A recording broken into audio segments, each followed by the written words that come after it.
Hi, everybody. My name's Sean Benson, and welcome back to Punch, Kick, Choke, Chat. It's Thursday night. It's actually an hour earlier than usual for me. I'm in a condo in Winnipeg right now, and I just want to say how happy I am that you're all here. I'm so excited to chat with our guest, and I was remarking that this show's started to get legs to the point where I've done an episode from Quebec. Now I'm doing one in Winnipeg, and I was thinking, oh, is this our 11th or our 14th episode? And realized it's our 17th. So I want to thank you all for chiming in and keeping this thing going. I was blown away by that. I really can't believe that because we do it by threes, next week will be 18. So thank you for watching. This is such a privilege. And we all chat to make sure our guest is logged in beforehand. And I kind of feel like we get the rehearsal dinner of the wedding that happens the night before, because we get some really good chats and stories. And it's one of the honors of me being a part of this show. So as you know, I'm really grateful. And I'm also always grateful to introduce Sensei Nicholas Suino, who is a teacher, a friend, and he is an 8th Dan in Iaido, a 6th Dan in Jiu-Jitsu, a 6th Dan in Judo. And I always try and think of a different way to introduce him, but I know that our guest tonight is also a judoka. And I just wanted to say, Sensei Suino, with all the jiu-jitsu I do in addition to my karate, I've probably easily had 500 rolls, maybe 1,000. And the only people I've never taken down are the judo guys. I can get a wrestler now and then, any stand-up background guys back and forth. But what the heck is it about you judo guys? How are you and why are you so good? Well, thank you. I'm great. And you're just going to have to come down and find out. Please. Yeah, well, we're at, so as of yesterday here in Michigan, we are at the in-person but no contact level of martial arts. So we have to still stay 6 feet away from each other, which makes judo and jiu-jitsu a little hard. But we're trying to be creative and make the best of it until we get some more opportunities to train. But yeah, Sean, you gotta, I have a feeling we're going to get the whole family here together when we finally can and have a workout that it will be second to none in every martial art that we've talked about. Thank you so much, Sean, for the introduction. It falls to me each week to introduce Sensei Randy Dauphin, who's a longtime friend. Those of you who are new to this podcast may or may not know that Randy is extremely high ranking in karate. He's a world champion. He's a student of Hanshi Legacy, which in one way is what's made all this possible. He's also high ranking in Iaido, an instructor in Iaido, a student of me. We've spent time together in dojos in St. Thomas, Ontario, in Kitchener, Ann Arbor, Tokyo for judo, karate, Iaido, Aikido. We spent time at one another's homes. I know his children and love them, and I know he reciprocates. And most importantly of all, he knows I'm always looking out for him and expecting him to be better tomorrow than he is today. And I know that he expects the same of me. Randy, it's so good to see you, even virtually. Can't wait for today's conversation, and hand it over to you. Thanks so much for that, Sensei. Yeah, it's that expectation. That's one of the fuels that drives you, I think, as a martial artist. If you have a lot of respect and admiration for your teachers, which I do, Sensei Legacy and Sensei Suino, it's easy to just chase after something that's right in front of you that you're trying to achieve. It's inspirational. And so thank you to both of you for doing that. I don't know, different people have said this is my thing, but it's not my thing. It was this seed in my brain. And when I asked the people on this call, is this a good idea? They all said yes. And now it's become our thing. But because it was my seed, I get to introduce the big guns, right? So tonight I get to introduce Hanshi Legacy and Hanshi Merriman. And I'm gonna say a couple of things about Hanshi Legacy like I always do, because you never know who signed in, but he's a 10th Dan. He was inducted into the Canadian Black Belt Hall of Fame in November. He's a student of Harold Warden. He's a disciple of Benny Allen, a student of Richard Kim, and currently he's a student of Anthony Sandoval. Funny story about Sensei Legacy is once he was in San Francisco doing a Tombo seminar with Richard Kim. And, we were all this student, no matter when you look and you see somebody's a 10th Dan, an 8th Dan, a 9th Dan, a 7th Dan, they were once a first Dan or a white belt. They were once something else, and they worked themselves towards that. And when Sensei Legacy was once not a 10th Dan, and he was training in San Francisco with Sensei Richard Kim, Sensei Richard Kim, they were doing a Tombo seminar, said, don't do this move, because if you do it, the Tombo is going to come flying out and you won't be able to control it. And the person that Sensei Legacy was working with, of course, when they did the thing, Sensei Legacy decided, I'm going to do that move he said not to do. And when he did it and cranked on the Tombo went flying through the air. And Master Kim was standing there looking in one direction, and the Tombo went right past his face and clanged onto the ground. And of course, it wasn't hard for Master Kim to figure out who it was, because Sensei Legacy was the only person without a Tombo. So, so that's the one thing I want to say about Sensei Legacy. Another thing I want to say is, I've said this for a couple of episodes, but I went today to the printers and I saw Sensei Legacy's book churning off of the machine. It was like coming off. So by the weekend, we're going to have 200 copies of this. The other thing I did today was I took a page out of Sensei Suino's book, and I walked around my dojo tonight. I wasn't teaching tonight. Victoria Feth, one of my students, was teaching tonight. And I went around to the black belts. I even went around to some of the parents, one of them being Christine, my girlfriend. And I said, if you could describe Hanshi Legacy in one word, only one word, you can't use 2 words, you can't use 5 words, what would the words be that you would use to describe him? And so, you know, one of the words that came out was gentle, that Hanshi Legacy is a gentle person. Another word that came out was scary, that he's a scary person. Another word that came out was serious. This is 2 words because not every student can follow instruction, but another student said badass, right? That he's a total badass. One of the young men in my dojo who's a green belt said, I've always thought of him as intelligent. Another student said that he's strong. One of the students said that, again, 2 words, they can't just stick to the program, 1 word, but they said he's hardworking. And then the word that I added to the mix was, I said unwavering. That was the word that I would use to describe Sensei Legacy. So on that note, that's how I'm going to describe Sensei Legacy tonight. And that's the story that I'm going to tell everybody about him. And now we're going to move on to Hanshi Merriman. So Hanshi Merriman is a 10th Dan in karate. He's a 3rd Dan in Kodokan Judo, and he's a 1st Dan in Jiu-Jitsu. He started his training in Judo in 1960. Hopefully the rest of you are going to get to hear some of the stories that we just got to hear. He has been the head coach of both the AAU national karate team and the USA national karate team. That team competed in the Pan Am Games in 1995. And he coached the US team to gold, silver, and bronze at the WUCO World Championships in Madrid, Spain. On that team was a name that people will know, which is Billy Blanks, who won a silver medal on that team. He is a student of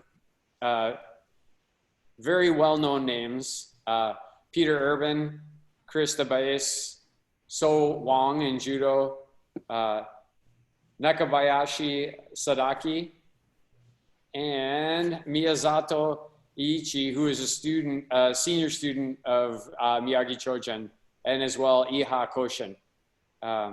Official Karate Magazine named him one of the top 10 competitors in 1974. And another thing that the rest of this call didn't get to hear is that when Hanshi Merriman was older than Hanshi Legacy found himself in the unenviable position of having to referee him to do a kata, and he was nervous. And Sensei Legacy said that he far exceeded any expectations that he would have had, that it was the easiest decision he ever had to make in awarding him the first place. He also has been a head referee at the first WUCO World Championships in Tokyo, Japan. Something very interesting that I found was that he was a bodyguard to both Diana Ross and one of my all-time favorites. My favorite rock band of all time is Kiss. And he was a bodyguard to Gene Simmons, who I actually met a number of times, Hanshi Merriman. I've met Gene Simmons at least 4 or 5 times. Really? Because my cousin, my cousin was the sound and pyrotechnics person for their stage show. Oh, wow. So some of my thoughts are, when I think of Hanshi Merriman and the things that I've read, martial arts comes first and nothing else gets in the way. He told this story, but I had already read about it. In 1962, he moved from where he was living to New York City, away from his wife and children. And he lived in the dojo where he was training in judo and karate and was sending money back to his family because martial arts had gotten into him. And that was his thing. In 1970, he opened Karate International in Connecticut. And one of the things that I think about is when I think of a person like Hanshi Merriman is I think of when I used to fight with Sensei Legacy a lot, and he used to say to me, "I'm not fast, Randy. I'm not that fast." And of course, Hanshi Legacy was and is very fast, right? But one thing I know is that he didn't have to be fast to be able to beat me up or train with me. Like, that wasn't a requirement for him. And I've learned that now, like 30 years later, when I train with students of mine who are faster and stronger than me, that I don't need to be faster than them. I just need to be more experienced than them. And I just need to be smarter than them. And I only need to be fast enough. And when I think of Hanshi Merriman, I think of a person who's reached the top 1% of all martial artists on the face of the earth when it comes to that level of experience and that level of understanding. He has super deep thoughts on bunkai and application and how they apply to different situations and different people and different body types. And before I turn it back to you, Sean, I just want to say a couple of quotes that I found that he has said, which normally I don't get the quotes, Hanshi Merriman, until we do the show, and I think about them after, but I already started thinking about these yesterday when I read them. Life is a cycle. We come in bald with no teeth, and that's how we leave. Karate's about thought, not just physical ability. Inner strength is what endures, right? I like that. The purpose of Goju: be as hard as the world makes you and as soft as the world will allow you to be.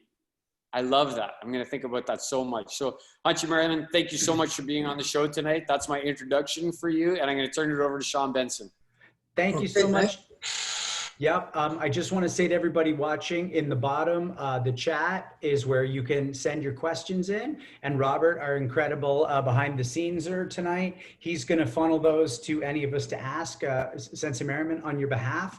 And as well, as always, this is just a chat. If you don't like the language or the content, this week, I'm even going to go so far as to say, hey, we apologize for it. Not every show is for everybody, but I promise you, if a moment doesn't suit you, there'll be a moment right after that does, because that's what we're doing here. We're breaking it open. And I just want to say how excited I am tonight. Hanshi Merriman, it's such a pleasure to have you. How do you feel hearing your introduction? Well, thank you very much. I thought it was great. Now I got to live up to it, I guess, huh? Yeah. But, no, thank you for having me. So let me just start at the beginning the way we like to do, because I know you have so much to tell, and we may as well start at the beginning. You grew up in Connecticut and you made your way into a judo dojo in 1960. Right. What brought you in the front door and what kept you there? At the time I was working at General Dynamics building submarines. Groton, Connecticut is noted for the submarine capital of the world. Mm. And I was working with a guy and he kept talking about this judo thing that he was doing. And I got interested. I'd heard about judo, but I didn't know anything at all about it, just heard the name. And so I started asking him questions about it. And so he said, well, why don't you come up one night and I'll introduce you and ask Sensei if you can watch a class. So I said, yeah, okay. And I went and I watched, and that was, like I said, I was never a team player in the sense like being involved with teams. And I saw this one-on-one thing, and it just caught me, fell in love with it right away. And asked if I could watch, and I watched. He let me come back for about a week and watch classes, but not get on the floor. And then one night he just told me, he said, well, when you come back, bring some sweat clothes with you and we'll give you a try. And that was how I began. And you just got hooked from that point forward? Oh, yeah, Or yeah. was that More it? than, Like once you I started, think you more were than in? hooked. If there's another word for it, I was even more than hooked. That's all I could Addicted. think of. I couldn't, and I started, of course, at that time, there were no, um, being able to research was very difficult because there was no internet, there was no, hardly any books out or anything like that. So everything was kind of word of mouth. And then because in the area that I lived, that was the only judo that was going on at the time, martial arts at all. So the next, you had to go to Boston or New York to get any information from anybody. And of course, once I moved to New York and started living in the dojo, then I had access to a lot of people that were involved in judo at the time in that area. So then any chance I get, I would talk to them and I'd take notes down and, things that they tell me and where to look for this. And there was two books out at the time that came a little bit after I started by a man named Harold Sharp. And he had two books out and I bought both of them. And those two were my guides. They were my teachers at the time too. Everything I was going to do, I'd look up first and see where the foot was and see how the hip moved and this and that. And some years ago, I finally got a chance. I was out in LA at Rising Sun Productions, and he happened to be there. And Don Warren introduced me to him. And I said, wow, this is unbelievable, because all I ever saw was this guy in a book cover, And after all those years, I finally get to meet him. So I'd love to ask you a question about that. Sure. In many ways, in terms of the guests we've had, and this is something that always fascinates me, you're like generation 1.5 of North American martial artists. And the awareness of martial arts in North America is so small at that point. Now, today, I can just Google anything. I can Google any move, any person, and have a video of them right in front of me. What do you think the value of literally knowing 5 kata for 3 years, or only, or even for a whole system like we talked about, or the value of just knowing how that hip works out of one book for like a year is, versus being able to have all the info at once? I think it's a double-edged sword, as most things are. There's some good to it. There's some not so good. I think when you don't have access to a lot of information or technique, then you have to start improvising yourself and figuring it out yourself. How does this work? And well, that didn't work, and I wonder why. And this is where we get into bunkai, is in karate. That people think bunkai is cut in stone. I mean, when somebody does this, you do that. Well, no, that's not true. Same way in judo, you don't know what anybody's going to do. When you try to move or something, it's tactical. It's tactile. You have your hands on somebody. You could feel the pressure go. You could feel resistance. You could feel yielding, and so on. And you learn more that way, I think, just by doing than you do. I don't think you learn certain things from reading that you don't learn from practical application, and vice versa. Mm-hmm. So luckily now we have access to a lot of stuff, but then again, it's a double-edged sword, because you start too many things now, you start getting confused. Yeah. Was this right? Was that right? Yeah. Goju to you, we only have 12 kata. And the reason for that is simple to me anyway, that it's very deep. It's not broad. Deep study, not broad. So kata changes, your perception of that kata changes as you get older. Your body changes, your ability to understand changes, your ability to analyze it changes. And So you only need 12 if you're thinking about depth. So now gig side IH now, when I learned it as a white belt, has a lot, much more different understanding than originally, much more. And then were you just training judo by the time you went to New York? And how long had you been training when you decided to make that move? And was the move just for martial arts? Yeah. I had only been training about 6 months or so. And got the surprise that I told you I went to the dojo and everybody was standing outside. And I said, what's going on? You know, well, we're waiting for Sensei to come. And we waited and we waited and we waited and we waited. And he never showed up. To this day, never saw him again. The people at the YMCA have no idea where he went. Just put a lock on the door and that was it. And I was so hooked on it, so to speak. I told my wife, I said, I gotta find some place to train. And so I took a trip to Boston, looked around a little bit, looked in the yellow pages, and I said, well, let me look in New York too. So then I took a trip to New York at the weekend, looked at the yellow pages, and I went down the line, and I found a dojo on 34th Street and 8th Avenue called the Judo Twins. And they were identical twins, and I mean identical. Big guys. They were like maybe 250, 255, big necks, you know, and they lifted weights. And they had both trained at Kodokan in Japan while I were in the Air Force. And came back and opened up a little dojo. And so I went and I talked to them and told them what the situation was. And I said, you know, I have a family back home, but I won't be able to pay. But is there any way that I can, you know, make up for not paying?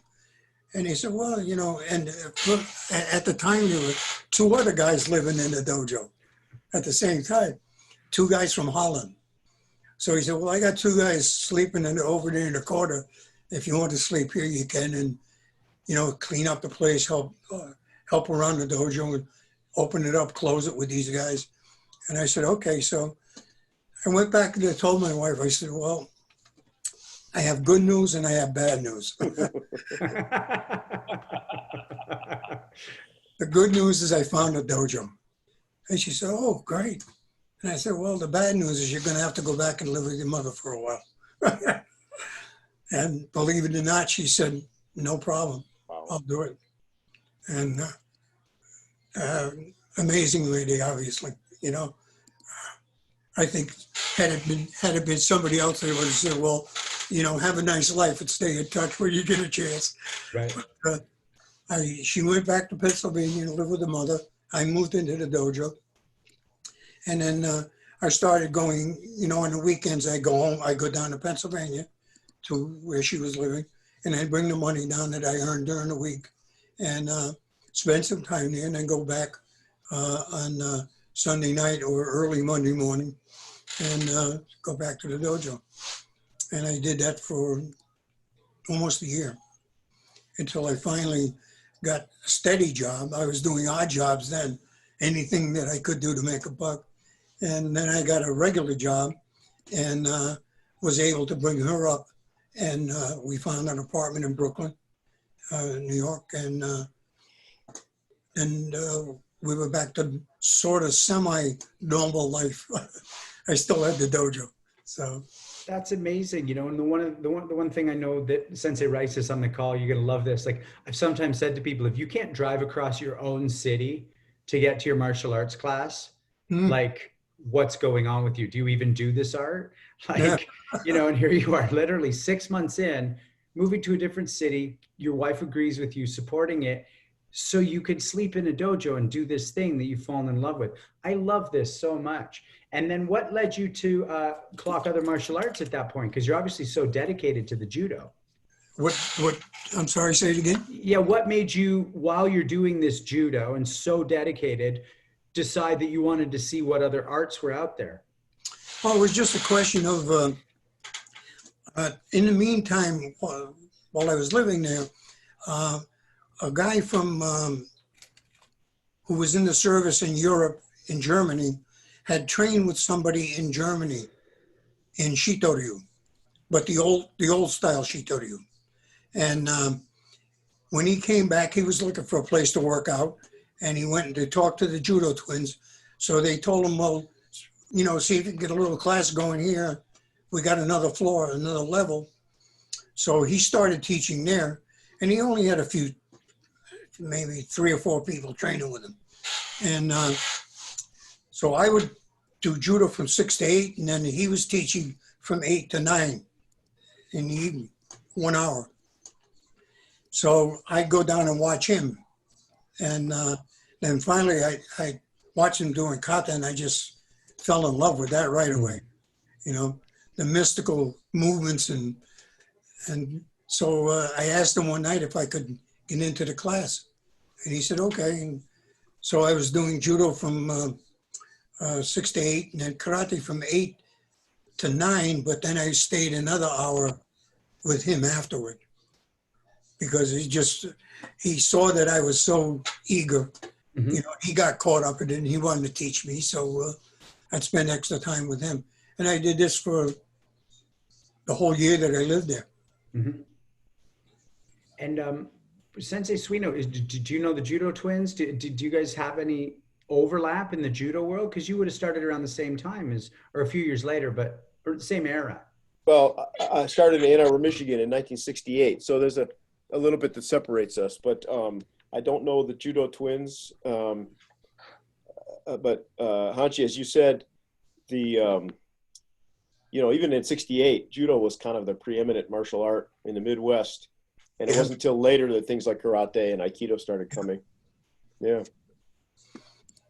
Well, at the time there were some prominent judo teachers from Japan came in. There was a guy in New York called Jerome Mackey, and Jerome Mackey did the unthinkable. He started making money from judo, and everybody went crazy. You know, this guy's a heretic. He shouldn't be doing this. And they find out in Japan, they're going to send somebody to kill him, and you know, and all of this and that. And he just was ahead of his time, obviously. And he called it Judo Incorporated. So what he'd do, he'd bring some young guy from Japan who wanted to come to the States, and he'd have him teach classes for him, and he'd pay him, you know, $50 a week and a place to sleep or whatever. And so he was the one that was really promoting judo the most at that particular time. And of course, judo competition was really flourishing at the time too. And a lot of people were coming in from different areas to train in New York because of these Japanese teachers that were coming in. And one person down in, you might, Sensei Suino, you might know Ishikawa Sensei was down in Washington, D.C. He was at the age of 32, 33, 34. He was all Japan champion. And that's ancient to compete in Japan in those championships. He was an old man by that time. And as a brown belt, I went down to DC and I asked if I could come on the mat. And so I went to the lady that was running the club there, and I paid a mat fee, I think $5 or something. And I got on the mat and I got beat up for my $5. I saw parts of that mat that I had never seen before. And, but a great experience, you know? And all it did was make me want to do it more. And then in judo in New York City competition was really rough at the time because it was new and we weren't that sophisticated, and a lot of power judo, and competition was tough. And we called the Yudanshikai, which was the Black Belt Association. And we were in Shufu Yudanshikai on the East Coast. And so we would get competitors come up from all along the East Coast to New York where the tournaments were being held. So it was tough competition. And at that time, there were no karate competitions. The first karate competition was held in New York, I think, in '62. And Masayama came over. And that was huge. We had it in a small area of Madison Square Garden. And it was by invitation only. Each dojo, at the time, now, there had been some other people teaching karate. And not many, maybe 4 dojo in the New York metropolitan area. Sensei Urban, Sensei Nagel from New Jersey, Ishinu, a guy named Min Pai who taught some kind of Oriental art that he learned, family style or something. And Henry Cho, who was Taekwondo, no, not Taekwondo at the time, just Korean karate. Mhm. And all of a sudden, somebody had a tournament, and small tournament. And then the next thing I know, they're inviting Masayama over, and they're having this big thing. Sensei Urban organized this big event in Madison Square Garden. And I didn't compete. I didn't make it. You had to be selected in your dojo. And I was in Chinatown Dojo at the time. And we competed in the dojo to see who was going to represent us. But at the time, we didn't have colored belts. You were a white belt or a black belt. And then Sensei Urban gave out a brown belt and a green belt to 2 other guys so they could compete in this tournament because they were white belt division, green belt, brown belt, black belt division. The winner of that, by the way, was Gary Alexander. And Gary won that event. And that sort of like, I think, spurred other people to get interested in having tournaments. Mm. And then tournaments started to come more and more, very small. And of course, initially it was only Kumite no Kata competition. And then some bright promoter thought, you know, I think I can make an extra few bucks off these guys if I have another division. Because you'd see guys over in the corner just doing kata to warm up, you know, right through kata to get loosened up. So then somebody decided to have a kata division. And of course, they were very small at the time. And things, as usual, just blossomed from there. And so as I understand it, you would have been with your first sensei, DiBiase, then, am I saying that right? And then you would have known who Sensei Urban is, but you eventually moved over with him. Is that how that worked? Yeah. I'll tell you a funny part about that. Remember I told you about how I got the judo teacher never showed up? Yeah. I start training with Sensei DeVays, and one night he comes in and he goes, I'm not going to be teaching here anymore. I said, what do you mean, Sensei? He says, well, I had a big fight with the judo twins, and they're kicking me out. They don't want me here anymore. I said, now what am I going to do? I lost the judo teacher. Yeah. Now I lost the karate teacher. Now I'm beginning to wonder if it's me, you know? Yeah. So he said, no, but my friend Sensei Peter Urban has a dojo in Chinatown. And I'm going to ask him if you can come and train him. And at the time, believe this or not, at the time, Sensei Urban had 2 floors on Canal Street, right by the foot of the bridge. He had 2 floors, and he had a 3-month waiting list. And we were packed in there. I mean, there wasn't a lot of room to train in both of these floors, right? And then he put your name on a list. And if somebody quit or he kicked somebody out, you'd be the next one he called. He took me because he was friends with Sensei Urban and Sensei DeBase. So I was Shodan at the time. And Sensei Urban said, well, I'll let him keep his belt, but he's got to line up in the back with the white belts. And there were not a lot of colored belts in it, believe me. Like I said, it was black belt or brown belt until they started having those tournaments. So I got in the back with the white belts.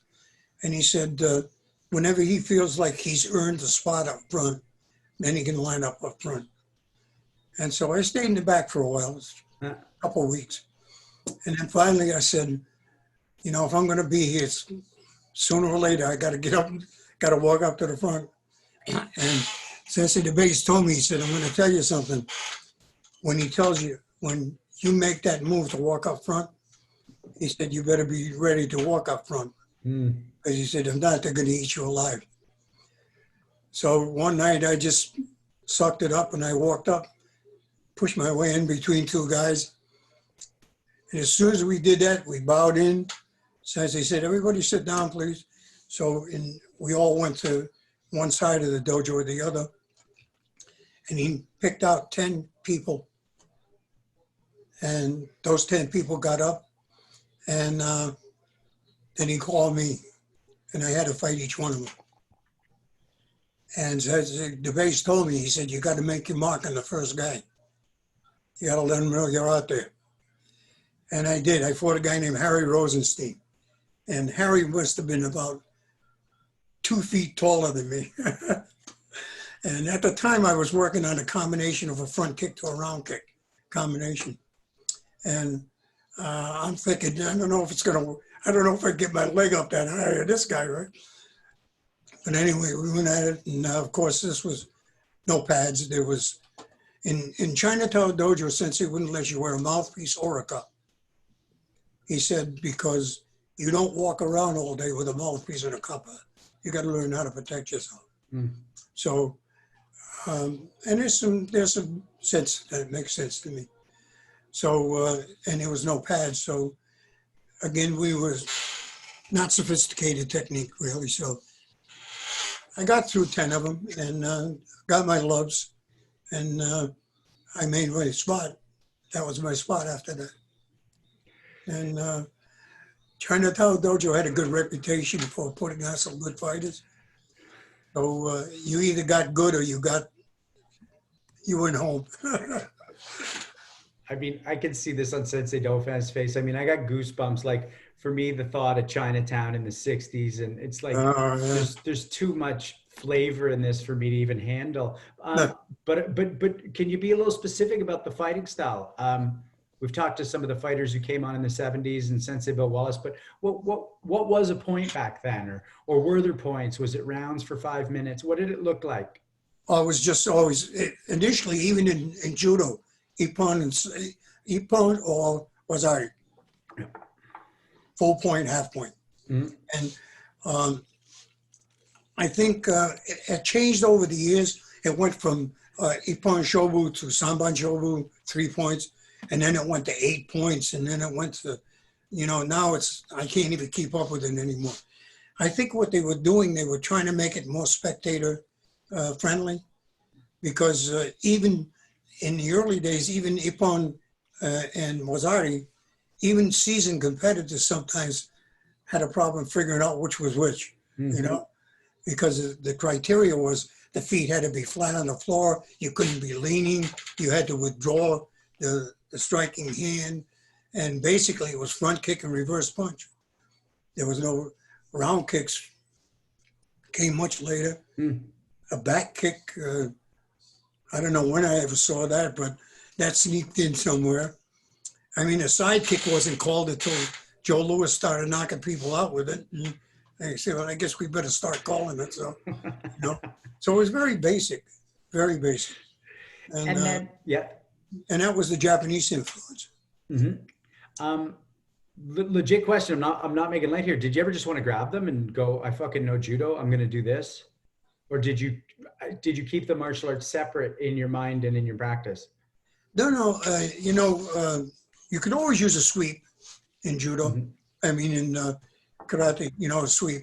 But later on, they allowed a throw, but it had to be done a certain way. And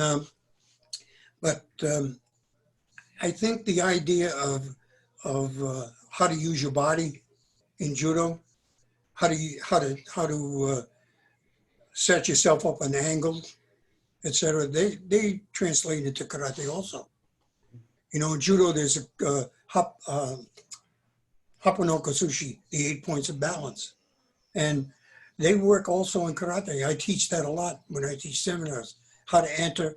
And when you enter in karate to attack, you can do it on different angles, obviously. And the closer you cut the angle, it changes what your weapon is. The further away you are, the longer the weapon. The closer you are, the shorter the weapon. So the closer in you are, elbows, knees, instead of long punch, front kick, etc. Mm-hmm. And one thing I learned about judo, and I learned the hard way, was that you don't throw your opponent. You fit to your opponent and you throw yourself and him at the same time. So there's kazushi, break balance, tsukuri means fit, kaki means execute. So tsukuri, I fit my body to my opponent or whatever part of my body I'm using, and then actually throwing myself and him at the same time. And it's called makikomi, means to wrap around your opponent.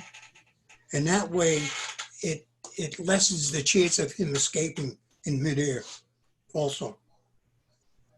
You know, that makes a lot of sense to me. I've done so little, but I was having trouble with it. New Sensei Dauphin who said to me, Sean, your balance is almost too good. You're keeping your own balance while trying to throw the guy.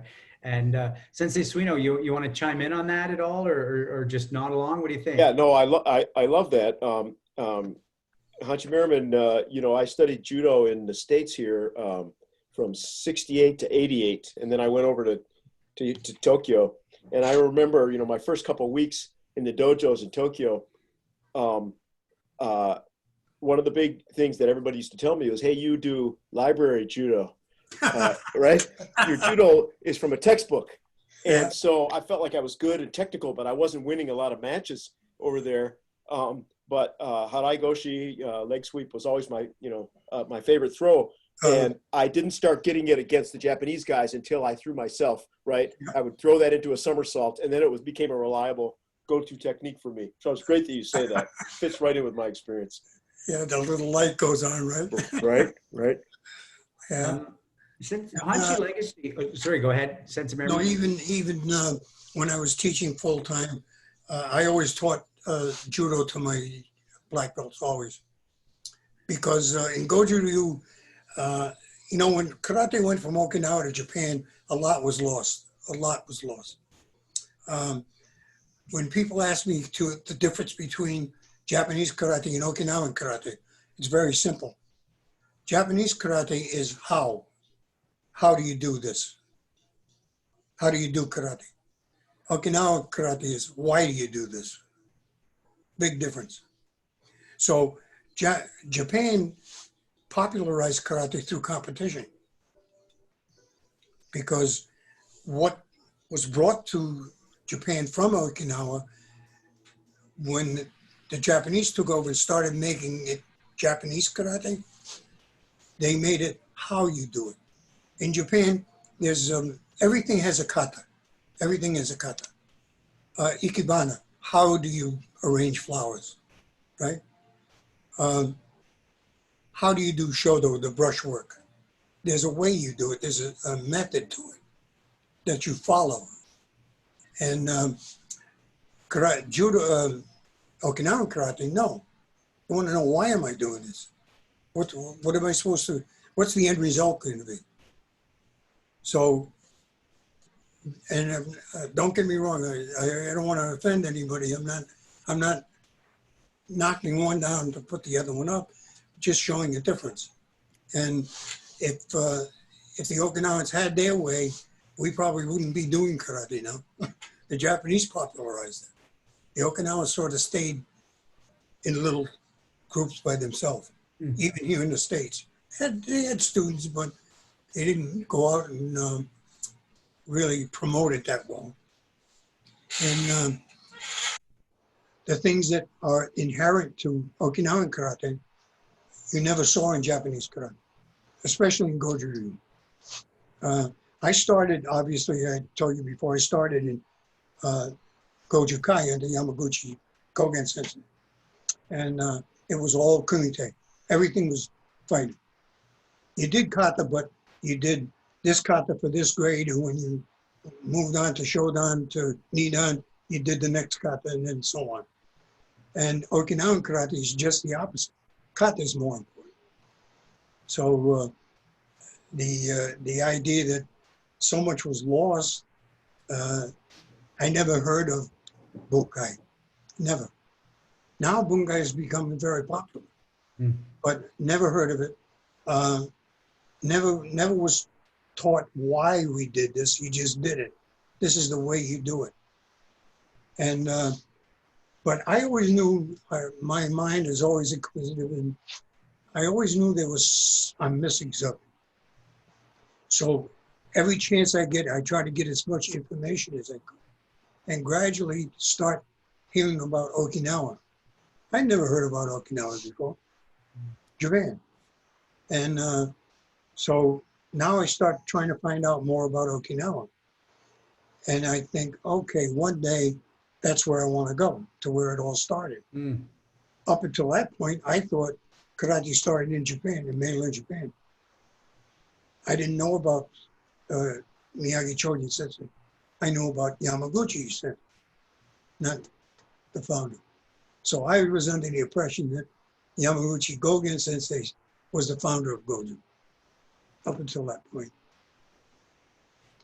And finally worked my way to Okinawa eventually. And that was my goal when I found out about Okinawa, and that's where it started. I wanted to get back to the origins. So when you got there, and I know that was you'd been training for a long time, did that then feather back and make you go, I literally need to start over and relearn this? Or was it an easy overlay when you started to look at the why more than the how? I had been making adjustments along the way, more toward Okinawa. As much as I could learn kata from whoever I could learn it from, and there weren't that many people that I could rely on to get legitimate stuff. But whatever I could get, and I kept doing more and more toward the way the Okinawans do kata, and more fluid, more connected, so to speak. I learned about kakie, which I never heard of before, about sensitivity training, about hojo undo, or supplementary training, nigiri gami, chi, etc. Never heard of those. Then I go to Okinawa, I see all this, and I start.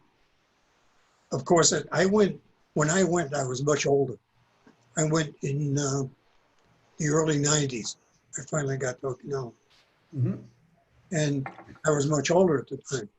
And Hojo Undo wouldn't benefit me that much physically, but I learned it so I could teach my students when I went back.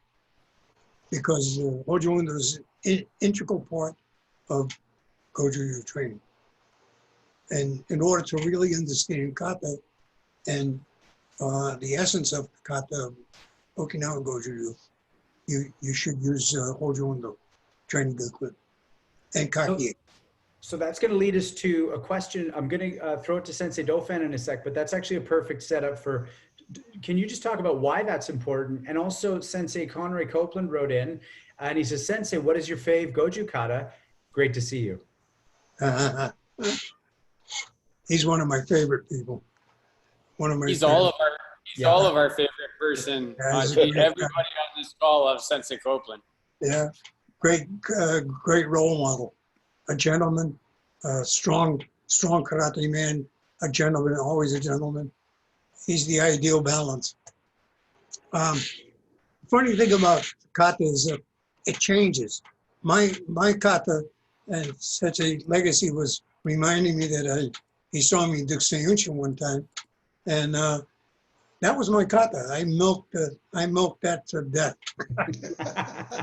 It got to the point, I think, where people were saying, does this guy know any other kata? Hey, it was working for me, you know? And Seiyunchin, I loved it. The reason I loved it was that if you think about it, if you know the kata, it is the essence of Okinawan Goju-ryu. Why? It's all hands, there's no kicks. It's all hand technique. And what happened when karate went from Okinawa to Japan, they lost the idea about hand technique.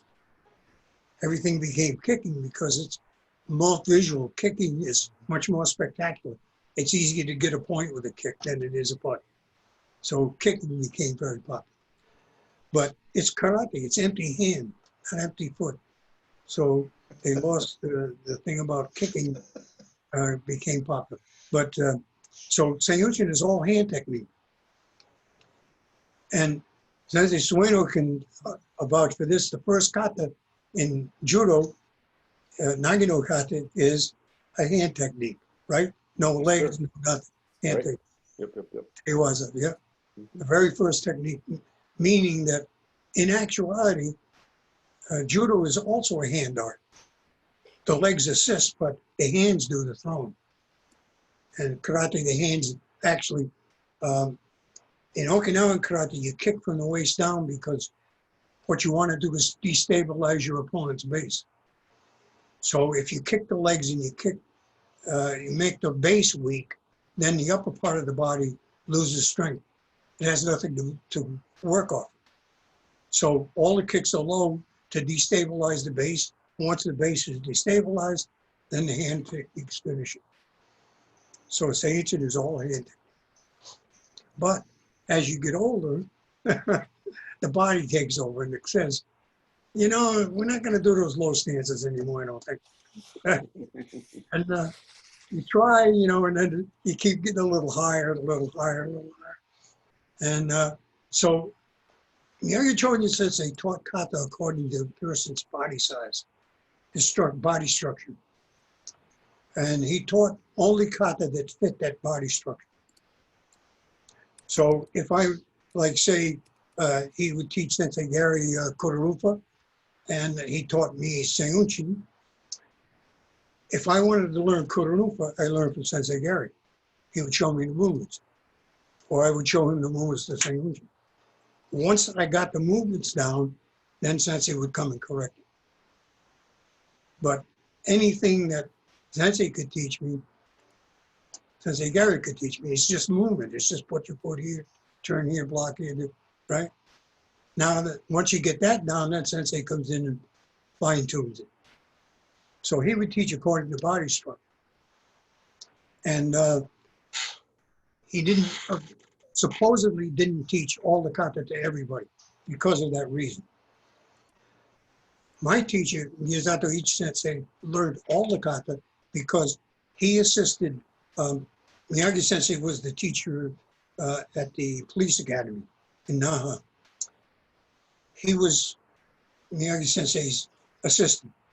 So he had to learn everything. He had to learn to help. And that's why he learned all the kata. But and eventually, my favorite kata became Sanseiro. Shisochi. It's all upright. And I understand that, I know from Miyazato Sensei, that was his favorite kata as he got older. And Miyagi Sensei, apparently I asked Miyazato Sensei, and he said the same thing. Miyagi Sensei's kata in his later years was Shisochi. So I think your body kind of dictates what kata you're going to feel comfortable with. Sensei Dauphin. Yeah, I guess my question, well, first a statement. It's interesting that you say it was harder to find resources, Hanshi Merriman, in the past, because all the people on this call are just getting all of this so easily. It's just flowing to them. We're going to slam it up on the internet, and everybody's going to benefit for decades for what you're giving us tonight. And it's gold. Like the things that you're sharing with us are things that young people will never, they're not going to hear it.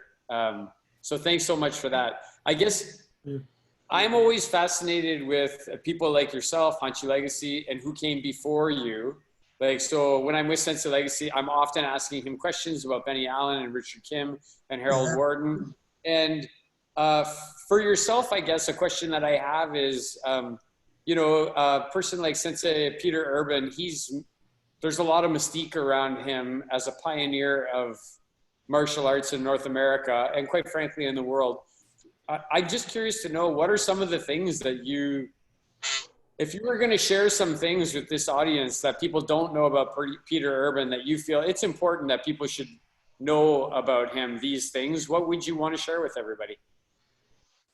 That's an interesting question because I've heard all the stories, and a lot of the stories I hear are from people who don't know him, never trained with him. They like to perpetuate the myth, so to speak, you know. Sensei Urban was Godan, fifth dan from Yamaguchi Gogen Sensei in Japan, trained in Japan. He brought Goju Karate to the United States, and he made the Yamaguchis famous.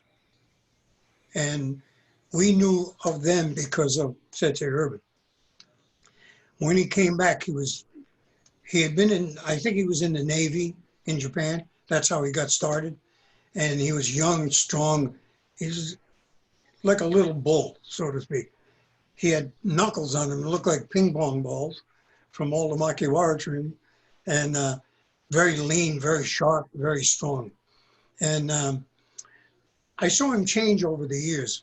He had a very bad falling out with the Yamaguchis, and he didn't get along with the brothers, especially the youngest one. He didn't get along too well with him. And I don't know if it was him that he expected too much and wasn't getting it from them, or they were just treating him like a gaijin, a foreigner. But I saw him change over the years, and then he went to Japan in 1966 to train at the Hanbu Dojo, and I guess he got into a very bad argument with Yamaguchi Gogen Sensei, and decided he was going to leave the Goju Kai. Things started to change rapidly before he went to Japan. His attitude, and so I think he was thinking about leaving even before he went to Japan. And this was in 1966. And he had problems physically. He had a lot of back problems, pain in his back. And he started taking medication for that. And I don't know if that altered his moods or whatever, but I could see gradual changes in him from when I first started training with him. And I think the one word you could say that would fit him was eccentric, right from the beginning. I mean, he was one of a kind, an original. He had two levels in Chinatown, and he was at the third and fourth levels. And the staircase going up to the third and fourth floor, it looked like there was no end to it. You know, it looked like there was clouds up there. And you go up to the fourth floor, and that's where his office was. And he had a makiwara nailed to the post outside the door. So in order for us to go in, we had to beat on that makiwara and beat on it and beat on it. And then we would hear, "Who's knocking on my door?" Chuck Merriman Sensei. Then I'd have to bam. Then I'd hear, "Enter, Brother Merriman." Now I could go in. Now I could go in. And I go in, and he was, I don't know, some of you might remember a guy named Rube Goldberg. He used to make all these strange contraptions. I mean, wires and traps and everything all over the place. So Sensei was kind of like that. You know, there was a fuse box. At that time, there was fuse boxes. He used to, instead of fuses, he'd use pennies. He'd stick pennies in there, you know. And then he had wires running all over the place. And he had on the third floor, he had a big gong, one of those Chinese gongs. And it was, he hung it level, not this way, but he hung it this way on the ceiling, on the third floor. And he used to make us get in line and run and do flying front kicks and try to kick that gong. And he said anybody that can kick the gong will have many male children, many sons. So I kicked it once, so I had 3 sons, so it must have worked out. Yeah. But he would do things like this. He would hide things in the dojo, and you'd be fighting, and if you saw something like a rubber hatchet or a set of keys, or you could grab them and use them while you're sparring, right? And then he had an old beat up belt, and he hung that up, and he said, "We're gonna get points in Kumite. You guys are gonna fight. We're gonna keep score, and whoever gets the most points at the end of the month will get that belt." And we literally beat the crap out of each other for that whole month trying to get that belt, right? So he did things like this. And I mean, the karate he taught was way ahead of his time. I still use a lot of things that he taught me. He said things that made a lot of sense later on, but didn't make sense at the time. Because he said, one time he said that about kata. Although we didn't do bunkai, so to speak, he said that kata to him was like the alphabet. He said, you have to find out how to use it. You know, in the alphabet, there's drama, prose, poetry. It goes on and on. Ways to use these same 26 letters. And it's still only 26 letters. And he said, Shakespeare had the same 26 letters that I use. Why was he Shakespeare and I'm not? What that told me was, I'm the one that has to figure that out. Okay, you got the same kata I got. How do I use it? How do you use it? We might use it different ways. Your body might be different. Your concept of how to use those movements that you learn would change. Your opponent changes, tall, short, heavy, slow, fast. You have to adapt to that. And that's where the bunkai comes in, constant adaptation. Bunkai means, whenever I used to do seminars, I'd always say, how many people know what bunkai means? Of course, all the hands would go up. And I'd say, what does bunkai mean? It means to application. Well, no. It means to analyze. You can analyze something without applying it, and you can apply something without analyzing it. So you analyze first, and then from the analyzation, how do I apply what I just analyzed? That changes according to who your opponent is. Everybody's going to react to you differently. So bunkai actually means adaptation. Analyze, then adapt. Analyze, then adapt. That's no different than boxing. That's what boxers do. They're in the moment. So bunkai in karate takes you into the moment of what's happening right then. What do I do with it? So bunkai is fluid. Of course, we use kiln bunkai, which is how you start. You analyze it this way, so you have a base for learning. Second one is oyo bunkai. Oyo means now different opinions. How do I use this now? Well, maybe I can do this instead. Maybe this will work better for me. Not changing the movement, but how I use that movement on a certain person. And when I was training in Okinawa, on Sundays, we'd have training sessions where Sensei would invite some of the older, higher ranking students in and some of the younger ones. And we call it Kenkyukai, means to research. So there would be Kenkyukai would be research on that day. So one of the younger students would do kata and then do kiln bunkai or oyo bunkai. And then we say, well, different ideas. Well, what do you think? And somebody would say, well, you know, Sensei, I think if I move a little bit sharper on this angle and approach from this way using the same movement, Sensei would go, okay, let's try that. Everybody try that. So now we try it. We're trying what works, what doesn't work. If it doesn't work, how do I adjust it? Changing it is easy. Anybody can change it. But learning how to use those tools that you have is difficult. Mm. And learning how to make those movements adapt to a situation that's happening right then, at that time, that's even more difficult. So what it comes down to is sensitivity.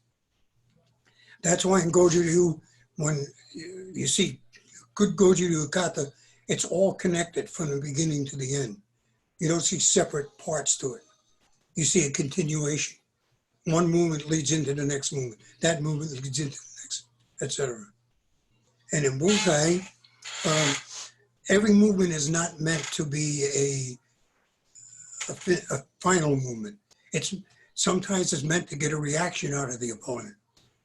I do this to get a reaction to move into the next movement, etc., etc. So this is where the sensitivity comes in. That's why in Bunkai, when we train one person, two people together, and you connect. Once you connect, you try to stick and stay connected. You don't want to separate. If you separate the connection, then you have to start again. Mm. As long as I can touch you and I can feel you, I have a better chance of reading where you're going or what you're doing. Once I separate, that connection's gone. And I apply that to judo also. You know, if you got to feel, you have to, where the resistance is pushing, pulling, lifting, pushing down, pushing, redirecting, pushing on the shoulder, what reaction do I get, pulling here, etc. So with kata, same thing when we do bunkai, stick, make sure you hold the connection, and then one technique evolves into the next until it's done. And it's something, there's no such thing with us as offense and defense. Once the connection is made, it's all offense. Mm. Everything is offense after that. But using, which I'm sure all of us know, all of you know this, is that any block could be a strike, any strike could be a block, etc. You know, so that's where you see it in Okinawan kata bunkai. You'll see that connection of one becoming the other. And the best, what's better, offense or defense? Neither one. It's when they're both the same. When offense and defense are the same, they connect. That's the best. Now you work. Now you've got the essence of it. I love that stuff, Hanshi. Like I write these notes as we're doing these interviews, and I've got like pages right now of things that I've written down that you've said already.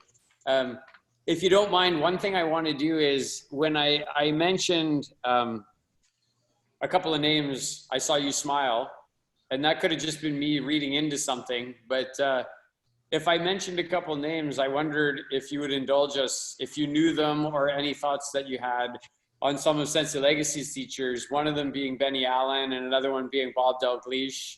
Did you ever cross paths with those people, or do you have any thoughts on them? Absolutely. Absolutely. They were my time. They were during my time, and I competed a lot in Canada. And I knew a lot of the karate people, up there. And of course, I knew Bob Dalgleish used to come to my house and spend weeks with me and training. And I learned a lot from him. Benny Allen, I didn't know him that well because I didn't live in Canada, but I knew him and I met him. And I knew what influence he had at the very beginning of all of this karate, and what influence he had in Canada, and how many great people came from that lineage. And I never got to train with him, but Bob I did. Bob was a gypsy. Bob would spend a week with me in training, and he'd go out to California, spend a week out there. And he was always going someplace and picking up this, picking up that. And he was probably my first connection, I want to say, to Okinawa. he had already went down that path and started researching that about Okinawa. And uh, we'd get together and we'd train, and I'd learned a lot from him about in his travels of picking up some here, some there, etc. But great guy. His wife, actually, Ruth, she lived about a half hour away from me originally before she married Bob and moved up to Canada. And then after Bob passed away, she moved back. And I contacted Ruth and told her, you know, my dojo is your dojo. You have a key. You come anytime you want to train. But I think she just lost interest after Bob passed away because I never heard from her again. Thanks so much for that, Hanshi. Yeah, I don't know, Sean, it's getting long in the show here. Like, time flies.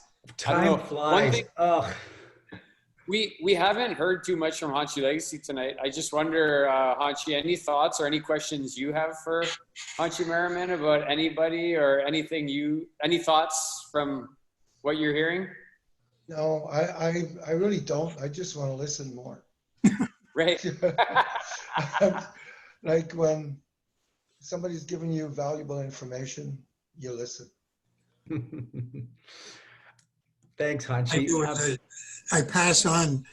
I never say things that cut in stone. I just try to pass on my experiences and how I got through them or what I gained from them.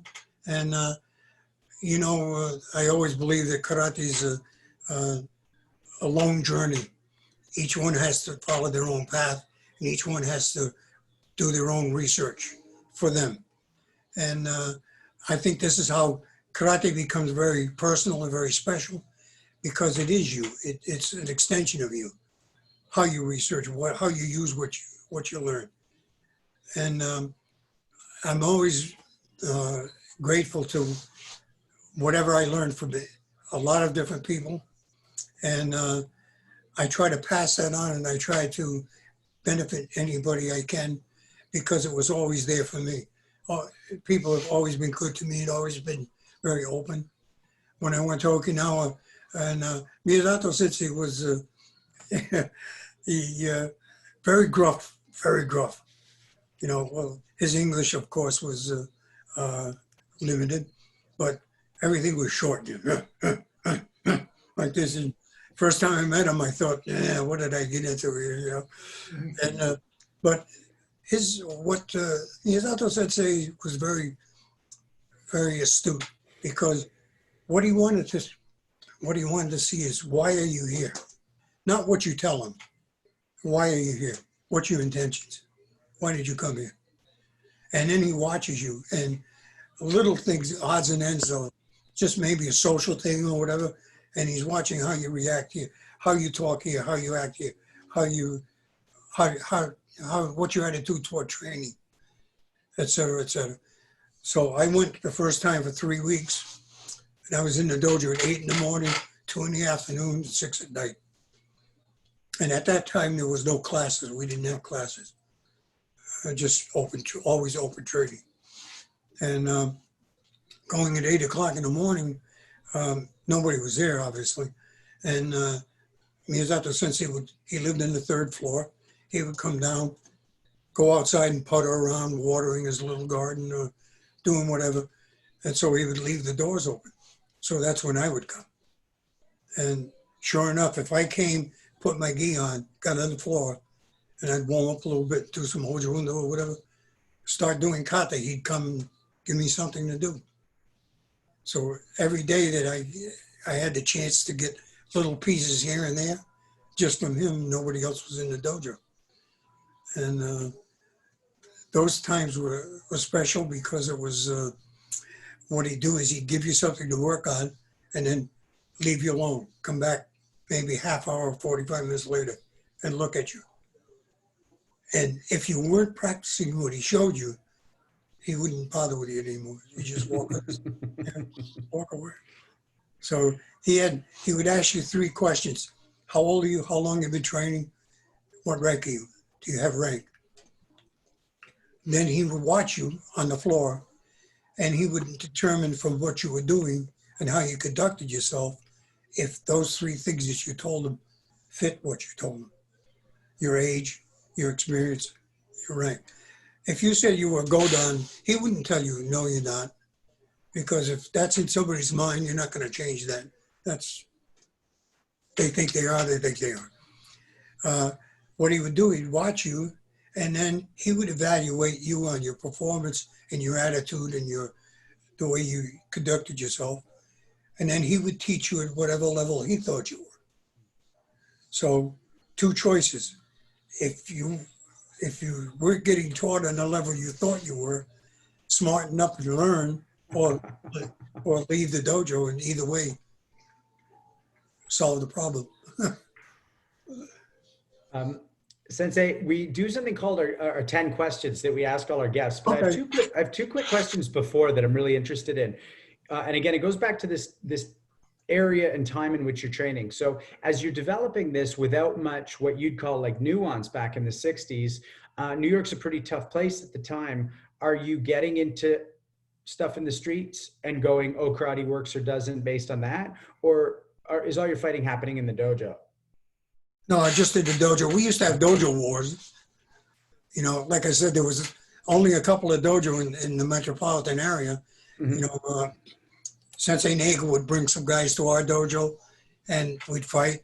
And then so a month later, we'd take a few guys to his dojo, and we'd fight. And, you know, it always started out friendly, but it used to get a little heated. First time somebody got tagged a little too hard, you know, you want to kick it up a notch. You know? Yeah, right on.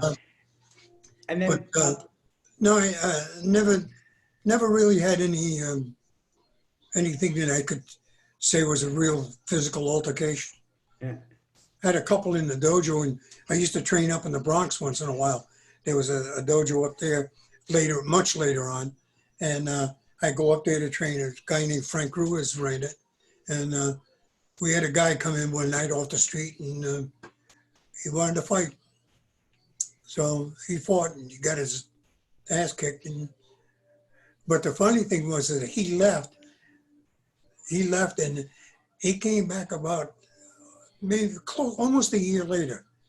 And he walked in the dojo, and we thought, this guy is back again, right? What he did, he went and he joined the Marine Corps. And he said he learned a lesson from that night. You know, when we say he kicked his butt, you know, just not to the way breaking his legs and stuff, but just really bagging him around. And he went to Marine Corps, became a Marine, came back, and said that he thanked Sensei Frank, thanked him. He said, he taught me a good lesson that night. So there was a good part to that too. And then my other quick question, or maybe not, before we get into the 10 questions is, you know, you're talking about the difference between the Okinawan roots, which you ultimately found, and the Japanese, which you were first presented with in the 60s. Do you believe that there was more grappling back in the like 1800s in the Okinawan bunkai as part of the karate? Or do you think that's always been a separate thing? No, absolutely. Absolutely. In fact, I just saw something on Facebook about Funakoshi Sensei's book where he actually showed throws in it. And this was from way back. But no, you see, once you get into the Okinawan aspect of the kata, then you see the throws in there. You see the grappling. You see arm locks. In Seipai, there's an arm lock that goes into a strike, and so on. But, you know, ultimately, when you think about it, physical situations never actually happen until two people could touch each other. When you could touch somebody, then the physical thing happens. Otherwise, it's just distance. You hollered at each other, calling each other's names. Each one's hoping the other one's going to walk away, right? Then the minute you can touch something, you see it just in like security cameras or something. They'll be arguing and they get up close, and as soon as somebody touches, it starts in. And where does it wind up? On the ground, almost always. So the Okinawans knew that, and they took that into consideration when they were developing their the different aspects of Tay. And at that time, there was no Goju or anything. It was just Tay or T in their language. And no, that's definitely an aspect and that's why then later on, when I started teaching judo to my black belts, all of that came in. Even though I didn't practice Bunkai as Bunkai, I was doing it on my own, just analyzing what could happen in this position, what could happen in that position. Mm-hmm. It evolved by itself. Right on. Thanks for that. You ready for your 10 questions? Yeah. All right. So take as little or as much time as you like to respond. What is the most effective move in your martial arts arsenal? Not a physical one, a mental one. And I don't mean that the old thing about, you never strike first, and the old maxim in karate, it's always defense first. I mean, avoiding situations, not letting somebody get close enough to you to make a physical contact when you feel it could be it's a contentious situation, etc. I worked at the UN for 3 years as security in the United Nations in New York City. You couldn't carry weapons in there. We had a little rubber nightstick or something, wasn't worth anything. So I used my brains a lot in that job. I bet. So I think, first of all, mental acuity, best weapon you could have. Who has been the most influential martial artist in your life? Sensei DeBase, my first teacher. I'm doing karate because of his influence on what I saw him doing. I fell in love with it right away. And he brought me along, taught me a lot, not just karate, taught me a lot about life. And there's a term in karate, in Japanese, giri. Giri means a debt that can't be repaid. Mm. So if you give me $50 and I give it back to you a week later, we're done. But what sensei gives you, no price tag on that at all. He's giving you part of him, part of his life. So how do I repay that? So I would look for, with Sensei DeBase, I always look for little ways that I could do things for him. Mm-hmm. And one thing, I always wanted to get him back to Okinawa, to get him to Okinawa. He'd never been. So finally, one trip I took him with me and introduced him to Miyazato Sensei. And I had a meeting with Miyazato Sensei, and I asked if he would grade him, if he would grade him to 8th Dan. And Miyazato Sensei tested him and graded him. Mm. So that was one way I paid a little bit back. I want to keep going with the questions, but Sensei Dauphin, you want to let him know? Yeah. Hanshi Merriman, in Legacy Shorin-ryu, Sensei Legacy always asks the different Yudensha to give their own personal name to their dojo. So each one of the instructors has like a private name for their dojo. And the name of the dojo here in Kitchener, the private name for this dojo is Giri Dojo. And I chose that name because I want my students to know that they always owe back to martial arts, and they always owe back to the people who came before them. Yep. Thanks, Sensei. The term shuhari is very important also in that aspect of Giri. And, shuhari is not just martial arts, it's in life. Life is the same way. When you're young, you depend on your parents for everything, clothing, food. They teach you how to eat and then later on, you get older, you go to high school, and you get a little job on the side, you get a few dollars in your pocket, you want to be a little more independent, you get the urge to, now I need a car. And then later on, you go off, you get married, and your parents are still there, and you still have that attachment to them. You don't have to be living in the same house. The trick is with shuhari, is to, if you teach that in the beginning, Usually when somebody, in my experience, in the martial arts, when a student leaves a teacher, and that's the third part, re part, right? They know they have to go, but they don't know why they have to go. There's that urge to get out a little bit on my own, right? So a lot of times they leave negatively. Mm. They have to justify why they're leaving, and they do it in a negative way. If you teach Shuhari to your students, when that time comes, they feel comfortable in leaving because they're not leaving you. They're just going out and now becoming dependent on their own more than they're relying on you. A good example for me is Domingo Llanos. Domingo was a phenomenal karate man, much better than I was. His cut is unbelievable.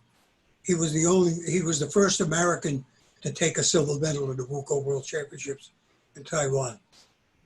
He lost by 0.2 of a point to a Japanese guy. But he's been out on his own for a long time. His son is now grown up, taking over where his father's leaving, etc. So that, to me, is my good example of Shuhari. He's still my student. He's always been, never had another teacher. And so there's no, there's a physical separation in the sense that we're not living in the same house, so to speak, but spiritual is still there, always very strong. Who do you think is the most influential martial artist of all time, and why? I know a lot of people want me to say Bruce Lee, but I'm not going.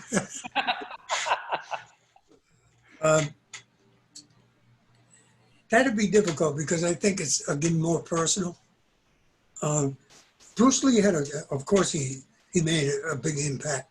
You know, he got a lot of people interested in the martial arts, some not for such good reasons either. You know, the nunchaku became, he made it famous, and they started banning it in police departments. You couldn't carry them, and so there was a bad part to that. But that would be a tough one to say. I wouldn't even have an answer for that. Okay, what excites you most about the next 5 years of your martial arts? Well, I've had to do a lot of adapting in the past, say, 10 years. My physical body has deteriorated. I have to use a walker or a wheelchair. But what I've done is I figured out other ways to train. Even though that, especially with Goju Ryu, I can always do Sanchi to Tencho, no problem. I don't have to be standing for it. I can do it in a chair or whatever. I was fortunate enough to, when I got to Okinawa, I met Sakiyama Roshi, a Zen master.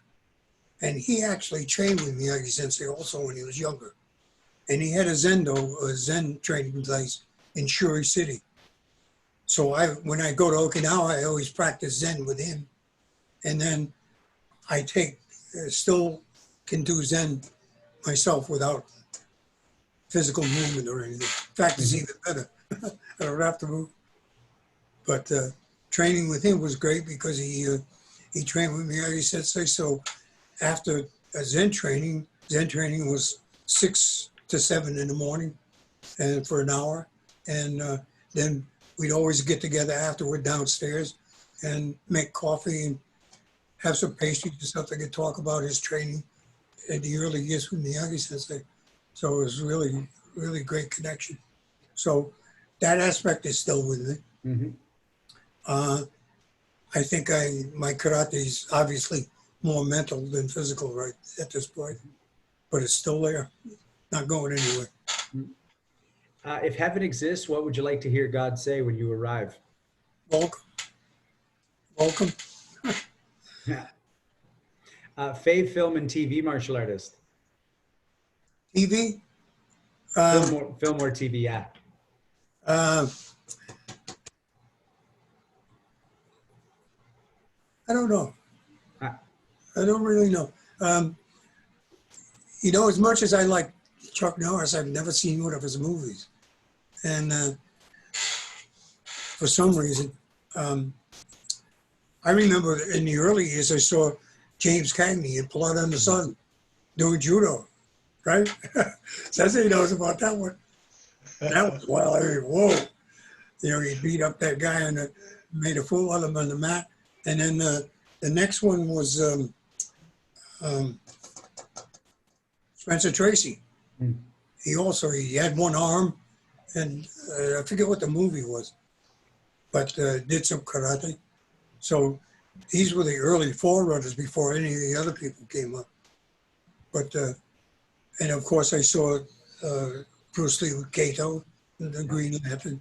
Yeah. And I think they all had a little bit of influence one way or the other. But I think Chuck Norris is the one that made the biggest impact. And first of all, because of his image, he's a great guy. He's never changed over the years. He's been Chuck from day one to right now. Very polite guy, very great karate man. So, no. Which martial artist, famous or not, do you wish you could have sparred with in your heyday or now? Miyagi Sensei. I'll tell you a quick story about it. I was in Korea in 1950. I went to Korea in 1950, and Chojin Sensei died in 53. Had I known anything at all about karate, I could have actually taken a leave and went to Okinawa and trained with him. I don't know if they would even let me in the dojo at the time, but I could have tried, you know. Yeah. So he was still alive while I was in Korea. And that of course would be getting back to, that's why I picked Miyazato Sensei, because he never changed anything that he was taught. He never added anything that he was taught. He would tell you upright, what I'm teaching, I learned from my teacher. And so that's as close as I got to training with Miyagi Sensei. If everyone in the world could get the greatest benefit you've gotten from martial arts, whether they train or not, what would it be? In my case, I think confidence was a big thing. I was very shy, and I mean really painfully shy. And I just gained more confidence in myself because doing karate, especially doing kata a lot, it's only you, it's your performance. And I think when I originally told you that I was never interested in team sports, and I think that was part of it too, my shyness about being involved with somebody else. So the confidence, I think is the biggest benefit for me anyway. And I think for kids too. Last two questions from the 10 questions. What's your greatest achievement and your greatest regret? Oh, the regrets, I've got 3, which I won't mention. Greatest achievement, I think, is seeing a student of mine like Domingo go to where he is, where he's made a name for himself in karate. And the opportunities that he's had is much more gratifying to me than me doing it, because it's influenced him in a certain way, and it's made his life a lot better. He has his own dojo, and he's raised a family, and he's traveled all over the world with me. So to see that is really gratifying. And my son, Chad, followed in my footsteps, and that's extremely gratifying. I have 3 sons and a daughter, and he was the only one that was really interested in karate. Mm-hmm. So that to me is the ultimate. Thank you, Sensei. Before we go around the horn, does anybody have any extra questions? Okay, so Sensei, yeah. I don't have a question. I just want to say this has been like an extreme treat, Hanshi Merriman. I hope I'm going to be really bold and just put you on the spot here and say, I hope we can we can get you back on here in maybe 4 or 6 weeks, because I know we're just not hearing everything from you that everybody wants to hear. I know I certainly want to hear a lot more from you. So if you're willing to come back on, I know we'd love to chat with you again. It's just, a couple times you've said things that have almost moved me to tears when I've been listening to you talk about it. So. Oh, thank you. I appreciate that. I'm willing anytime. I love this. I really appreciate you guys having me. It's been great. I enjoyed this so much. Right So on. anytime, just let me Thanks. know ahead of time. So we're just going to go around the group and we're all going to kind of say our last thoughts. And then the last word will go to you, Hanshi Merriman. Hanshi Legacy? Well, I just gotta say what I said before. When your mouth is open, you're not learning. Yeah. So that's what I'm enjoying now. I'm the student here. Mm. And thank you very much, Hanshi, for coming to visit us. My pleasure, believe me. Sensei Suino? Hanshi, your words and history just let me know that, as I've been saying at some of these conversations, a life spent in martial arts is a life well lived. I would love to, when we do have you back, I'd love to revisit the New York years a little bit. I have a lot of family in New York. My late mother, God rest her soul, the second to the last place she lived was in the Canal Street, Mulberry Street neighborhood, Oh, wow. right in Chinatown, Yeah, which must have been really close to the dojo there that you talked about. yeah. I think, and it just reminds, street over. yeah, right, a street or two over, in view of the bridge. You know, Yeah. get up in the morning, walk downstairs, and walk past all the Chinese restaurants. I married my wife in August of 2001, and as you gentlemen probably are aware, tomorrow is the 19th anniversary of 9/11. Yeah. So it's been on my mind a lot lately. That town has, and I'm sure you have some interesting stories, martial arts or otherwise, related to the time you spent there. So I'd love to have you back. Oh, yeah. My pleasure, believe me, anytime. Sensei Dauphin, anything else? Pardon? Oh, I'm just throwing it over to Yeah, Sensei well, Dauphin. I got a lot. Yeah. Yeah, I got a lot here that I want to say to wrap it up. So a couple of thoughts for people to think about. Hanshi Merriman looked for a dojo in a thing called a telephone book, and he looked in the yellow pages to find it. And if you're a young person on this call, you should go ask your parents or maybe your grandparents what that is. But that's something that just leapt out at me.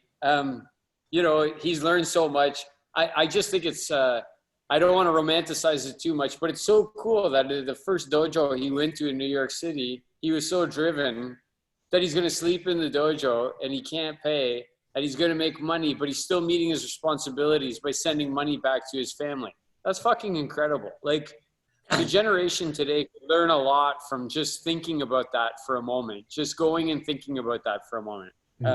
I liked what he said about how he's gotten older, his ability to analyze and change, right? As you get older, you have this ability to analyze and change. And a building thought in my mind is, that's why we need to leave it to 9th and 10th dance to change karate and not let young people change karate.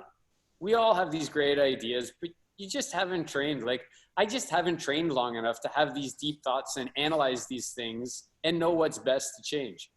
So I really appreciate hearing that. I loved hearing the story about him lining up with the white belt, so the black belt on, and him having to back up and make the decision to step forward into the black belt line. That's incredible. People come in here today. That was a long walk, believe me. It was a long walk. I'll bet you. Strategically, I love what Hanshi had to say about the further away you are, the further the weapon, the closer, the shorter the weapon. It's so simple, but it's so poignant. You know, honestly, Hanshi, like, you're so, like, you look good. You have such a good memory. You're so articulate. You just seem so sharp. You chose your goals and you moved yourself forward, and the right people came around you. Again, thoughts about the how versus the why. I love that. Like some people are doing karate because they want to know how to do it, and some people do karate because they want to learn why they're doing it. That's I love that. Analyze, apply. I wrote a little ideogram here about analyze. I love your answer to the question where there was no hesitation. Your first sensei was your major influence. That's your first sensei. I remember Sensei Legacy saying a long time ago to me, which seems like a long time to me, but maybe not to you. Well, it's my 31st year in karate this September. So I've been in karate for 31 years now. And he said, once you put your naked foot in my dojo, you'll never be the same again. Absolutely. Right? That's so true. And really, I really want to think a lot about what you said about Miyazato Sensei and how you would go early in the morning and nobody would be there. Thank you so much for sharing that very personal thing about how you trained. That's what this show and these interviews are about, is about people learning just through us having a conversation with you, not a lecture, not you telling us what you want us to know, just having a conversation and the information coming out and everybody getting to learn from that information. So I'm so extremely grateful to have the opportunity to learn from you tonight. And thank you so much. And I really super look forward to talking to you again many more times, I hope. Anytime. Yeah, Sensei, I get the sort of last thing before we give it to you. First thing I want to say before I address Hanshi Merriman is just from the show perspective, there's so many people who make this show happen. And I just want to shout out to Robert Shlumsky, Mike Russell, Victoria Feth, Justin Shea, Alden Adair, Andrei Sedashev, and just they're the people who run behind the scenes. This doesn't happen without them. Sensei Dauphin, do we want to talk about next week's episode? So next week, sorry, so that's me. So next week we're going to go back to Bare Bones, where myself, Sensei Legacy, Sensei Benson, and Sensei Suino, the four of us are just going to get together and chat. If you have questions for us, you can send them in. And you don't have to sign in. We're putting it on the internet whether you like it or not. But the four of us are going to sit down. Yeah. And we're just going to have a chat about whatever strikes our fancy next Thursday night. But I know I want to thank a bunch of people have sent me emails saying, don't forget about this person. Don't forget about this person. Don't forget about this person. There's a long list of people. And they're all very well deserved. Some of the ones right now that we're talking about, I know we're going to take a little bit of a break, but some of the people we're talking about is Kiyoshi Marianne Barkowski. She's one that we want to have on. I know a friend and an acquaintance of Sensei Suino's, Sensei Paul Martin. We're looking to have him come on very soon. I'm very excited to have Sensei Monty Guest come on. I chatted with him on the phone and he said he would do it, and I'm very excited to chat with him. And, through this, a person that I've gotten to know only through Facebook is Sensei Sam Moletsky. And I think he'd be a great person to have on soon. But again, like I said, so I think that's in the immediate future. But who knows? Who knows who we'll be talking to? Thanks, I can't really Sensei. get much. It can't get much better than it was tonight. So Yeah, I appreciate that. And I'm so excited for next week's, to have the sort of hosts chat, I think we called it. I'm really excited for that. And a lot of it is that I'm excited to unpack. I mean, we'll have done 17 guests and next week we get to unpack that and to be like, wow, like these ideas that are coming in, there's so many and it's so wonderful. Hanshi Merriman, I just, Sensei Dauphin touched on this a bit, but the utter plainness with which you're describing your own experience, your own journey, the people you met, your perceptions on them, the way you perceive a bunkai, the way you have space for other people to perceive it or apply it or analyze it a different way.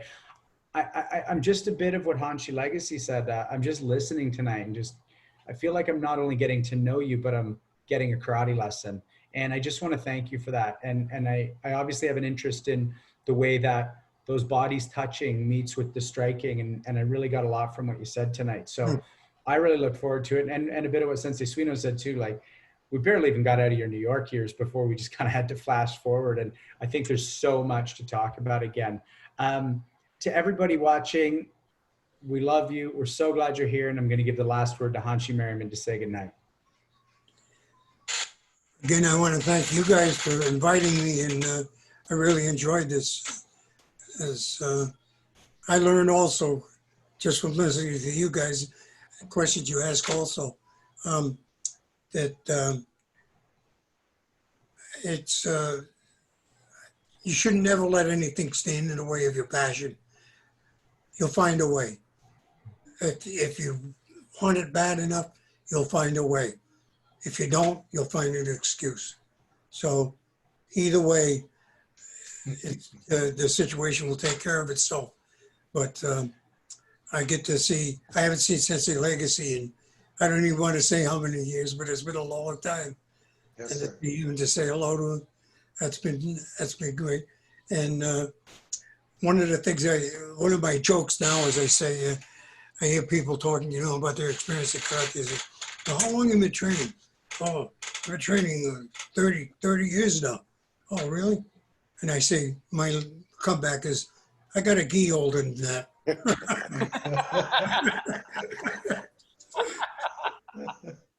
So I get to make those jokes now, but maybe when we get back to where we could travel again and everything, and I get up to Canada, I'm gonna definitely make a trip back up soon. I haven't been up there in a while. Fortunately, here in Phoenix, a friend of mine is here, which I think Sensei Legacy knows, John Atkinson. Yeah. And John's here. So John and I always stay connected. And I still was, Canada's special to me. And the people, the martial artists there too, are very special to me. They came up at the same time I came up, and I had a lot of interaction with them. And I always feel at home when I come up to Canada. You're always welcome. Thank you. Well, the way things are going in my country, it might be sooner than later. I might be knocking on your door. Okay. It'll be open. Thank you. Thank you, Hanshi. Thank you, everybody. We'll see you next week. Really excited. Take care. Thank you, everybody. Thanks, everybody. Thank you so much.